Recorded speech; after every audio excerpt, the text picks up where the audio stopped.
Hi, I'm Kristen, and today I'm talking about my new pattern, which I'm calling My Scrappy Heart. So this is the main block from it. So it is a full quilt pattern, but it's also the fourth block in the Scrap Blocks Quilt Along that we're doing if you've been doing this with me. So most of the quilt along is completely free, but I did mention in the first video that there was one block that wasn't, and this is the one.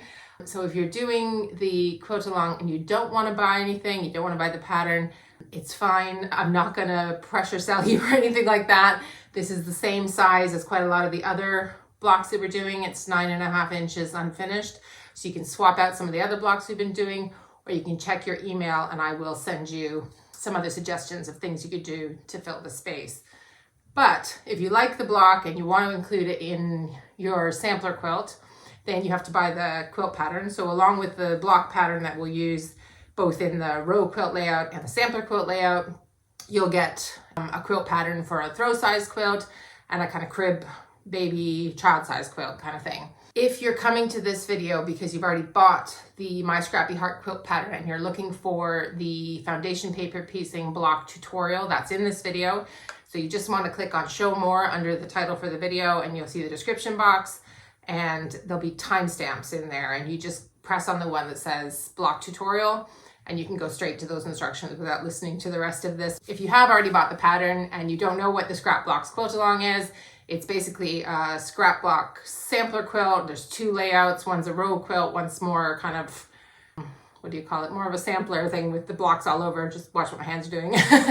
And that just uses the block in different places. So it's just another place that you can use the block from the pattern you've already purchased, basically. So the link to the videos for that are in the description, as well as a link to sign up for the Quilt Along so you can get all the emails for the other blocks, because all the other blocks are free, including some free foundation paper pieced patterns as well. So that's worth checking out. So the reason that I've included this block in Quilt Along instead of just doing a quilt along for the full pattern is kind of because of the way that I like to use patterns and the way I've been frustrated by patterns in the past.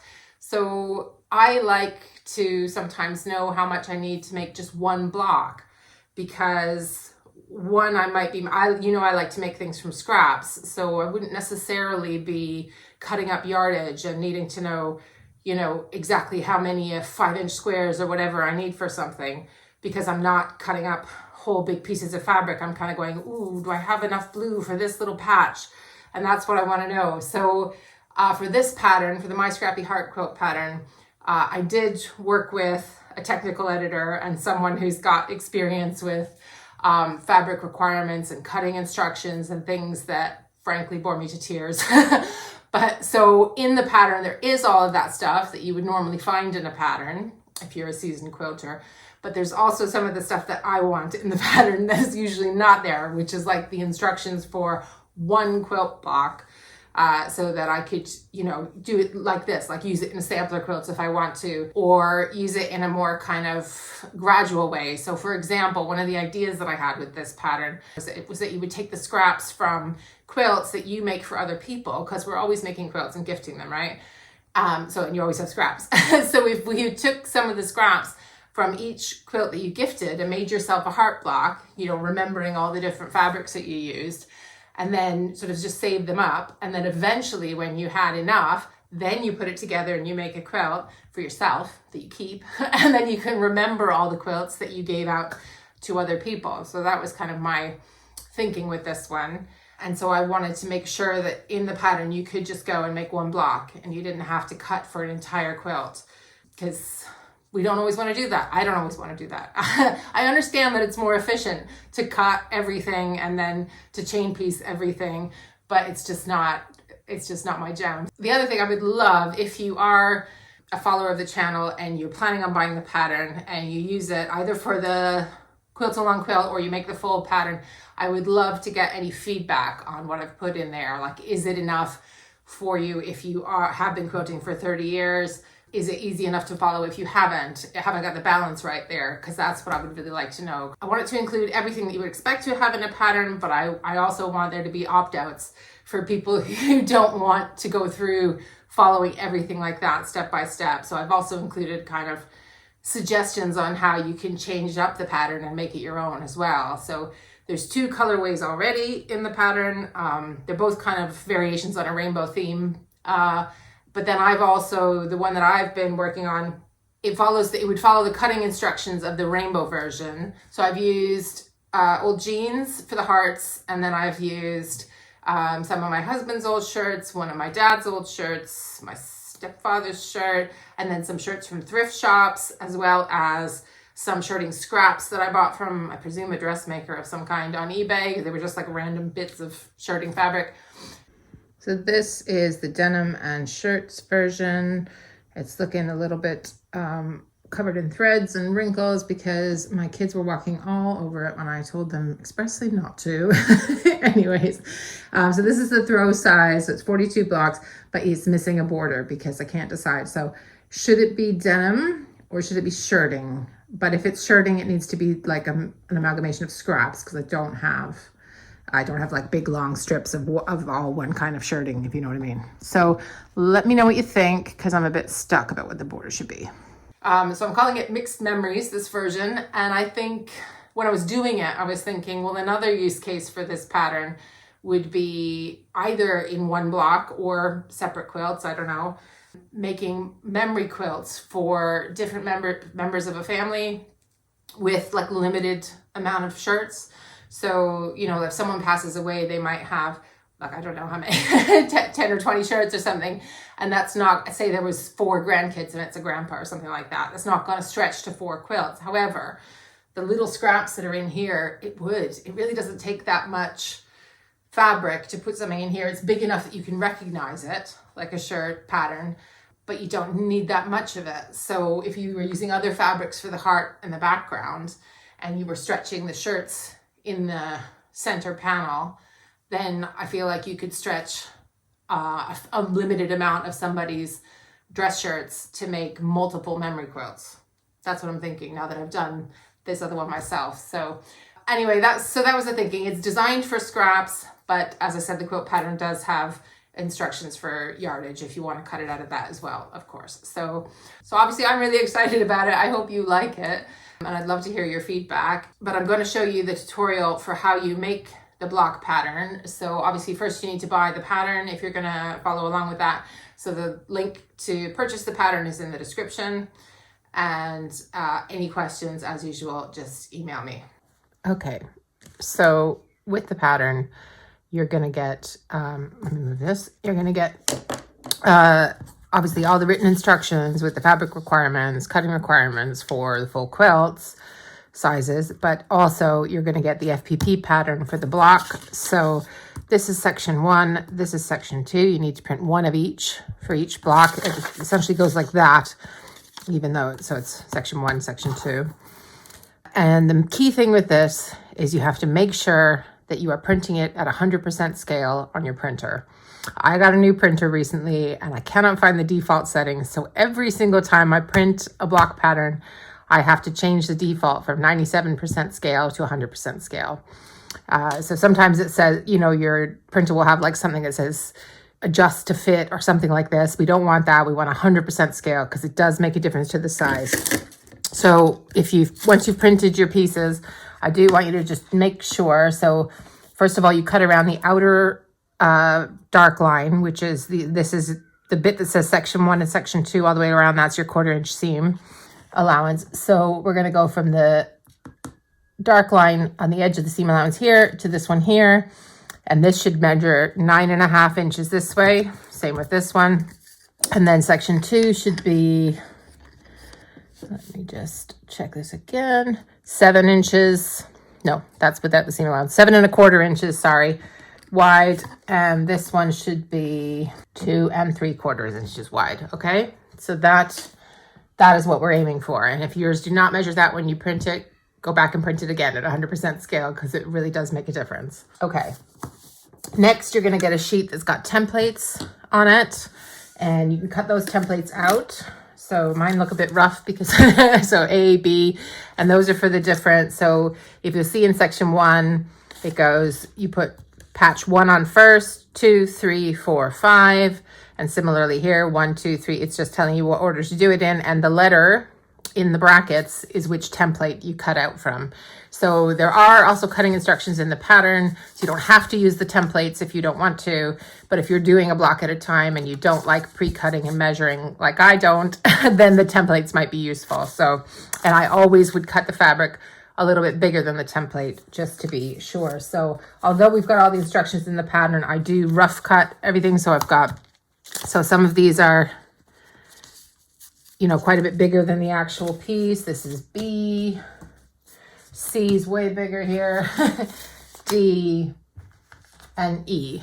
And that's just so I don't cut short. If you are precise and if you cut the fabric as it says in the pattern, you should be fine. But if you're a beginner or you just don't want to pay attention to measurements too much, this is how I would do it.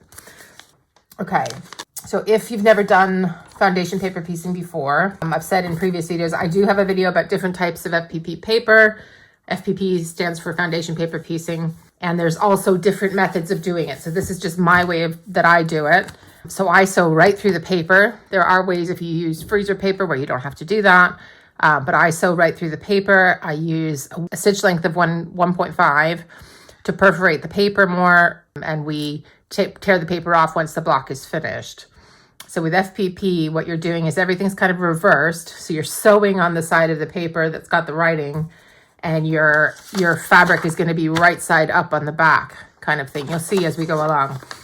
And I love it for letting me be precise without having to A, be precise with the cutting, or B, be precise with the sewing, because I'm basically, you know, it's sew by number. You sew across the lines. My patterns look a little bit different to some other people. Usually this would be like section A and it would go A1, A2, whatever. But this makes more sense to me, so this is the way I've been doing it. So you follow the numbers for the order of which piece of fabric to put on, and then follow the letters for which template to use if you're using the templates. Okay, so we're gonna start with the easiest one, which is section 1.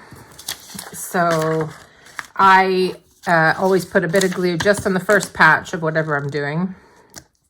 And I know also I get the thing I get turned around with FPP is remembering what color goes where. So that's why I've written, obviously if you're sort of doing your own thing with the colors, then you might still get confused, but I know this should be whatever my background fabric is, and it should be B. So this is my B pile, and my background fabric is white. So now I had somebody, and I get this a lot, but I had somebody message me asking why I don't iron before I sew. And it's really just because I'm an impatient sewer. And with FPP and most other kind of like crumb quilting, anything I do, I tend to iron in between each seam, which some people don't do. Some people would iron everything first and then they would finger press in between, and I press in between. So I figure I'm doing the pressing. I'm just doing it at a different time. But I'm also not a super perfectionist. So obviously it'd be better to iron things first if you're wanting things to be absolutely perfect. But I'm not that kind of quilter. So yeah. So what I'm doing here is folding on the line between patch 1, which is the bit I've just glued on, and patch 2, which is the next piece we're going to do. I'm folding on the line so it goes kind of off to the side in this case. And then I'm using a ruler that has a 1/4 inch marking, and I'm going to trim away everything more than a 1/4 inch, because all I need is a 1/4 inch seam past that line. So there's my 1/4 inch. And that is my stitch line. Okay, so then I need to turn it over, and I'm looking for heart fabric, so still B, and this is where we're going. So my heart fabric's gonna be this one. Okay, and it's gonna go this way, and I can see, I'll hold this up for you in a minute, but I can see through the paper here, so I can see the lines I'm trying to cover, because I'm gonna want to stitch here, and I'm gonna want the 1/4 inch seam there too. So, but I'm gonna hold it here and flip with a sort of faux 1/4 inch seam to make sure that when I flip it shut, I'm covering what I need to cover there. So there's a line there. Hopefully you can see that on the camera. Okay, so I'm gonna, again, I've said before, you could pin these two together to hold them in place, but I just kind of hold them with both fingers, turn it over, and bring it to the machine. Okay, so here we are. So we're going to be sewing with that 1.5 inch stitch length just right along that dark line.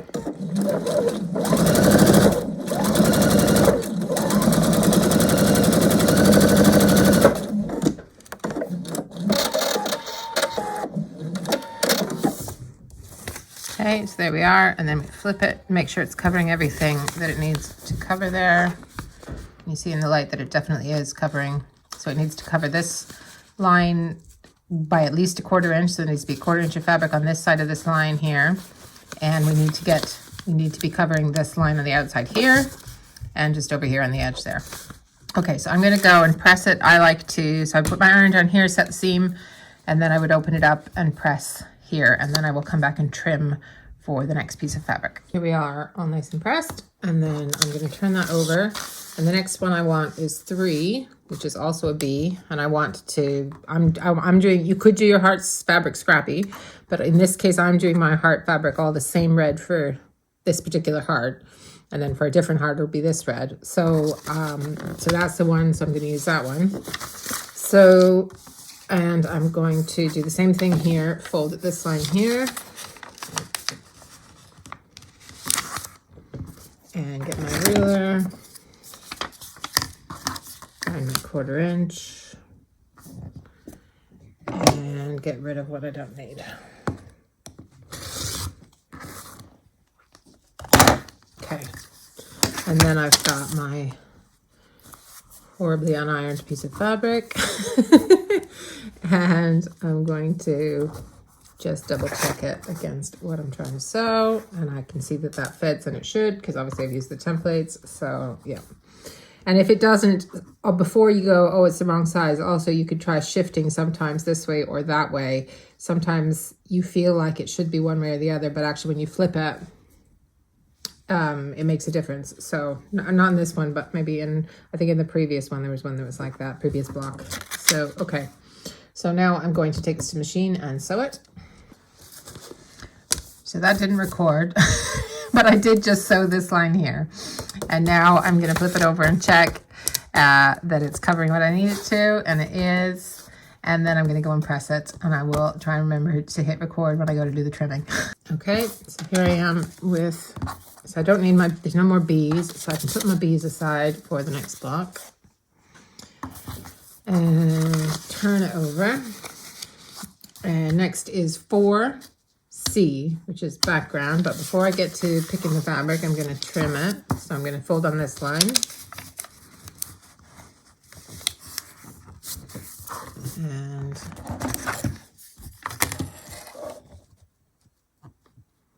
line that up. Oops, knock the camera, you know. Okay. Cool. Now let's find a good C. That one's fine. I'm just doing a mix of low volume fabrics for this one, so it needs to go this way. So yeah, if you put it the wrong way, it might not quite fit, might fit, but in this case I'm going to go this way. So I'm doing the long edge and then flipping it that way.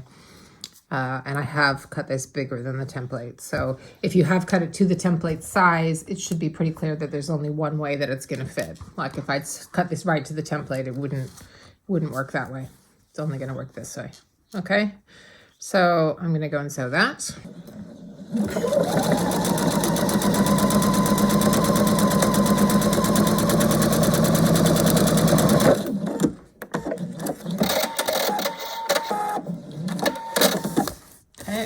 Then, of course, flip and check before I trim anything or press anything. And now I'll go and press and then trim. Okay, here we are, looking wonk, but we will trim it at the end and it's going to look great. Don't worry about that. Right, next we're going to do 5. Again, it's C, so I'm going to need another one of those triangles, but I'm going to do my folding and my trimming of the seam allowance first. And obviously, the more precise you are with the templates, the less of this kind of waste you get. But also the more risk you run of the template just being a tiny bit too small. So it depends, I guess, how confident you are in your own 1/4 inch seam and all of that. So. Okay, what do I want? I will go with this one. Yeah. Okay, so I'm going to go ahead and put it like that, alongside, and make sure, and if it's not, then scooch it across, fold. Yep, that looks good. Let's sew that.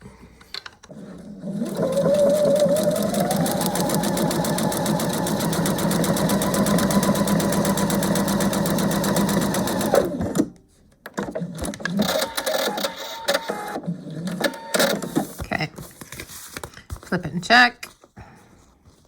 We're all fine, we're all covered. We'll press and then we'll trim this whole section. So here we are. So it looks a bit funny, but we're gonna trim away all of this. So this is where, so my paper is not quite exactly cut to the line. I'm gonna cut it to the line now, this outer line, not the inner line. Keep your seam allowance intact, right?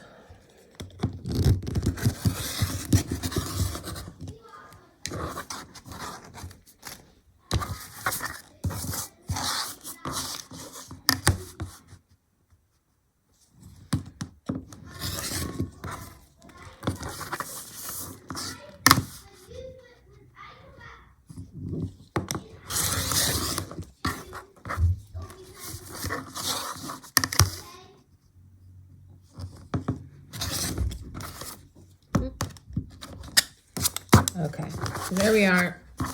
Section 1 is done, and that is what it should look like. 2 heart peaks and some background fabric, either the same fabric or different fabrics, up to you. And we're not taking the paper off yet. We still need it to join to the other half of the block. Okay, so let's do section 2. So here's section 2, and for this one we are starting with these small scraps that go in the middle, which is the whole point of this block, which is to use up these tiny little scraps, which are kind of 1.5 by 3.5 inches at a minimum. Obviously we're going to trim them down so they can be bigger. So some of these are bigger. So I'll show you the navy and pink ones that I've been doing, where I did all the scraps navy and the hearts were pink and the background's navy. But this one's rainbow. So these are all going to be a different kind of rainbow color. I've just cut a bunch and then we'll put them in. Oh, I've misspelled background there. I'm gonna, I will change that before I put it out, don't worry. Okay, so again, I'm gonna start with 1. So we're just looking for 1, we go 1, 2, 3. So this goes all in one direction and then in the other, and then we do these ones last, okay? So we're gonna start with this one, and all of these are template A. So you just cut your little rectangles ahead of time, and then they're easy to start joining. Apologies if you can hear my kids chattering outside in the hallway. Right. So I'm going to put glue just on the back of 1. So let me just make sure I can see through which one's 1. That one. Okay. Just a little bit. And then I'm going to put my fabric down as close as I can to try to find my 1/4 inch seam on each edge of the line. I think I need to shift it a bit. Like that.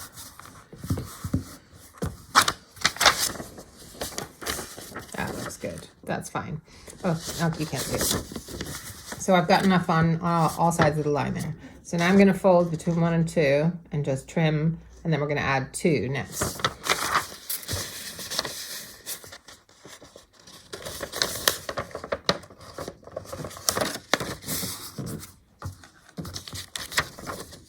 Okay.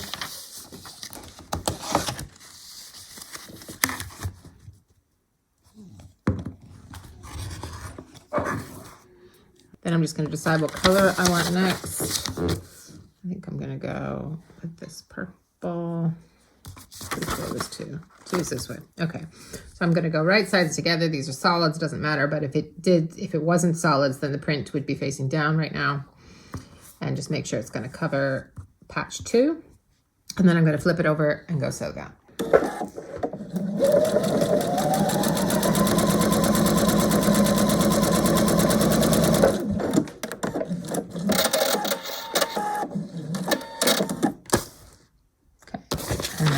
Just flip and check again.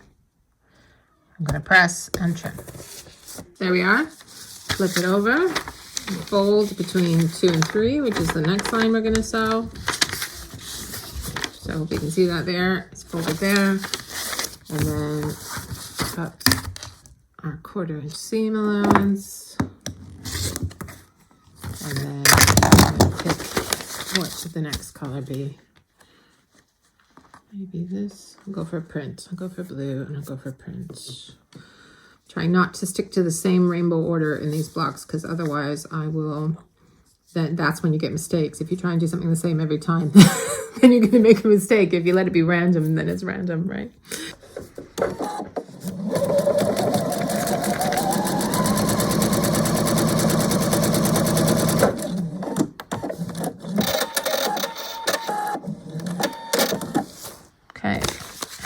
course, turn it over, check, we're good.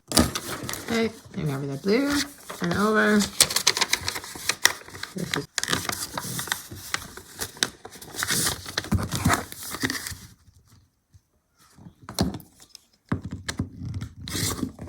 okay, I've got this ridiculously scraggly scrap that was not at all cut to the template because it's got wings, but it should be big enough.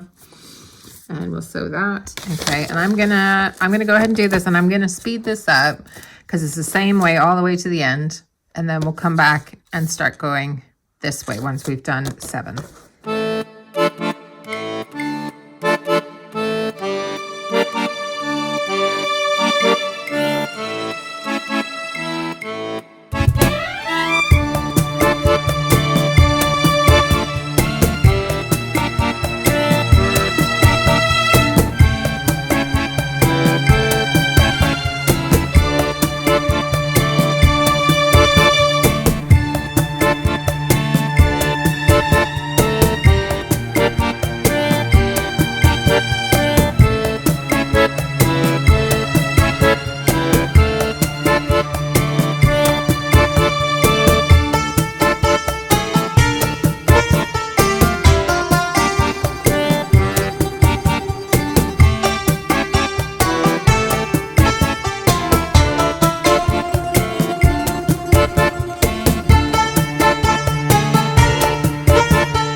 Okay, so hopefully you're getting the idea here. Now we're doing between 9 and 10, so I'm going to speed up these last few strips because it's all the same as what we've been doing, and then I will show you what we're going to do to trim and do the next big bit.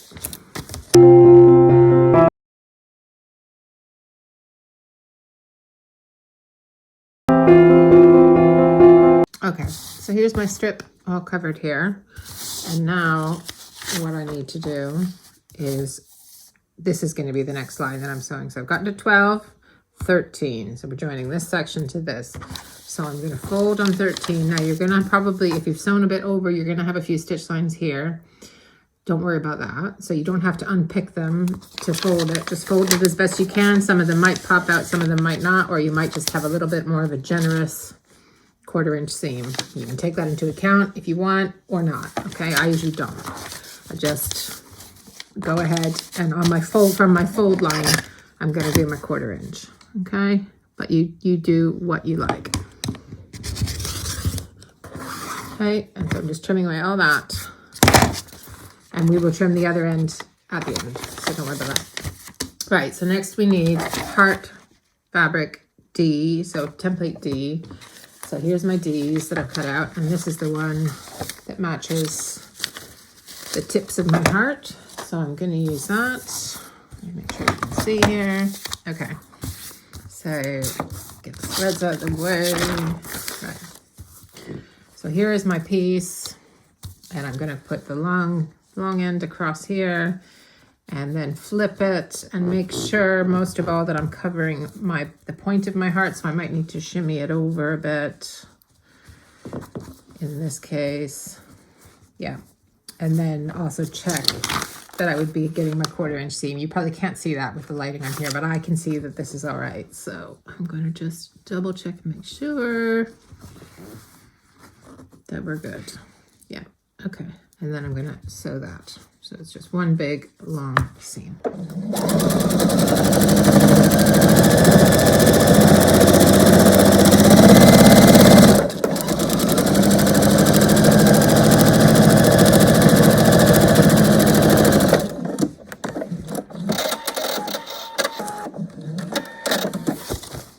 Okay, and then I'm going to fold it and double check, and I can see that that's fine, so I'm going to press it and then we will trim. Okay, so here I am. Now, normally I only use glue in the first patch, but because this is such a big, potentially floppy bit, I am now, before I even trim, I'm going to put just a dab of glue there near the tip of the heart. Get rid of that piece of thread that shouldn't be there. And then press this down. Okay. Hopefully you can see that. Yeah, right. Now we're going to turn it over. So that was 13. Next we want to do 14. So this is going to be the stitch line. So we're going to fold here. Okay. And get our ruler.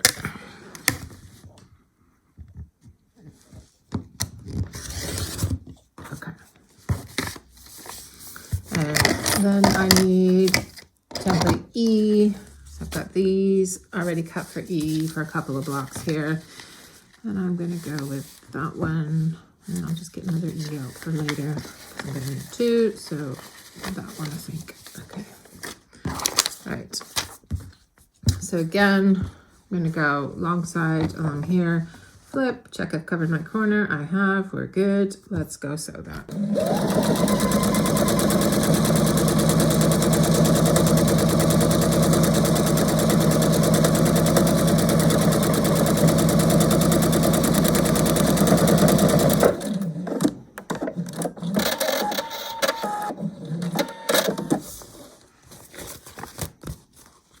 Okay, so here I am, and that's ready to be trimmed later, but we're going to do, so we've done 14, so now we're going to do 15, which is the last one. And then we're going to join the 2 sections together.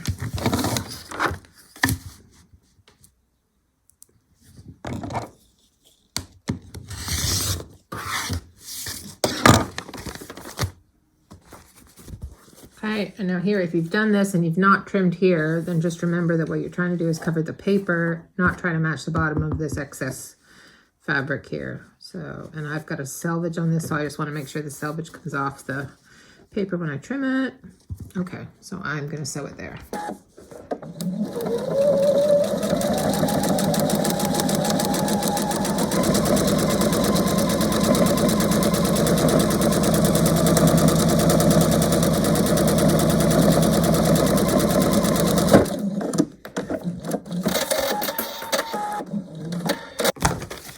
Okay, flip and check, good. All right, I'm gonna press and we're gonna do this final trim for section 2, and then we're gonna join the 2 together.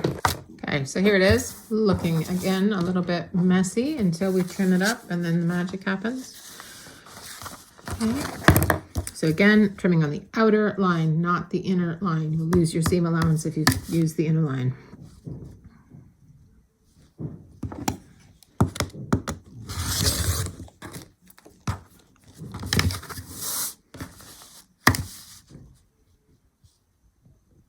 And I normally would not have this much waste because, as I said, I'm using the templates because I'm trying to give you another way to do it, but I would generally use a massive big piece of fabric.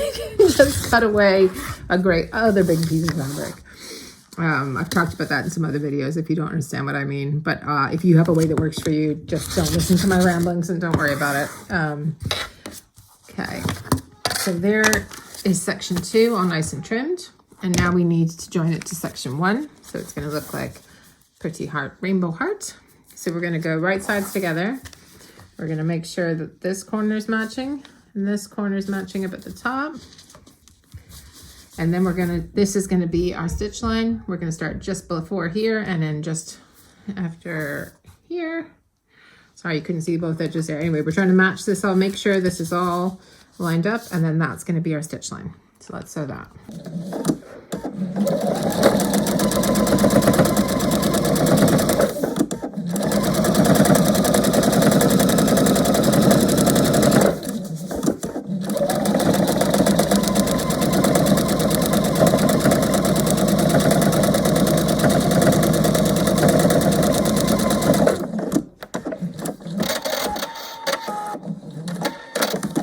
Okay, so, right.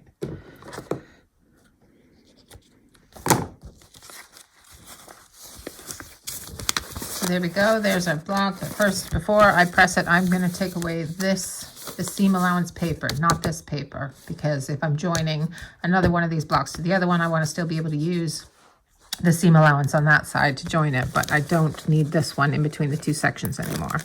And it just bulks it up when you press it open. So I get rid of those. And if your stitch length is low enough, this should sort of tear away pretty well, especially if you don't have ridiculous nails on like I do. Anyway. And tear this bit off too. And we don't need to worry about the rest until later. Okay, here is our finished heart block. So it's gonna look funny on the sides because when you stitch it to something else, to another block, you're gonna have your 1/4 inch seam here. So then that's gonna end up looking the same size, if you can see, as the other strips. So that's why that looks like that. If you've bought my Scrappy heart pattern, thank you so much. And if you're having any trouble at all with it, just send me an email, hello@scrapfabriclove.com. If you're doing the quilt along, please do check your email this week. You will get the link to purchase the pattern if you want to, and you will also get suggestions for what else you could put in place if you don't want to purchase it. So for the rogue quilt version, it's 6. That's my pink and navy quilt that I'm doing. So it's 6 of these. For the more sampler quilt one that I keep just doing this because I don't know what word to use for that. There's 4, so these are my rainbow ones here. So yeah, so it depends which layout you're doing, but they're all, regardless of the layout or whatever version you are doing of this, the block is always 9.5 inches unfinished. I haven't changed the size for either the pattern itself or for either the quilt along sizes. So it's all the same, all 9.5 inches. So I hope that's clear. Okay, and I've had some questions regarding the quilt along in terms of like constructing into rows and sashing of the crumb blocks and things like that. I'm gonna do a very comprehensive video in week 8. That's kind of how we're gonna join everything, how we're gonna add sashing, and I'm gonna go through it in a kind of pretty methodical way, like row 1 of this quilt, whatever, and we're gonna make sure everybody has everything they need. And I'll probably have an additional handout in the email or something to keep you right. So don't worry about that part just yet. Just get your blocks done. If you haven't worked on your crumb blocks yet, then you can be doing some of that as well. After this week, so this week is fairly, there's a few blocks for everybody to do, regardless of the layout you're doing. But next week is a pretty light block. Next week is a pretty light week, so you can catch up. So there's only 1 block to do for both layouts of the quilt along next week. So if you've been struggling to keep up, you're gonna have time. And if you're doing the sampler quilts, there's another free week in the 8 weeks when you don't have a block to make as well. So you'll have time to get yourself caught up. So even if you're just seeing this now, you haven't started the quilt along yet and you want to join in with us, there's kind of some space in the weeks to let you sort of catch up if that's what you want to do. So again, link to sign up's in the description. Thank you to everyone who's been sending in their photos of progress. It's so cool to see. If you haven't seen other people's photos, then go to the shorts section. So if you're watching this on YouTube, if you go to shorts videos, there's 2 progress videos with blocks from people who've been participating in the quilt along. So you can go look for those there. So I hope you've enjoyed this video. Thanks so much for spending time with me, and I hope to see you again next week. Bye.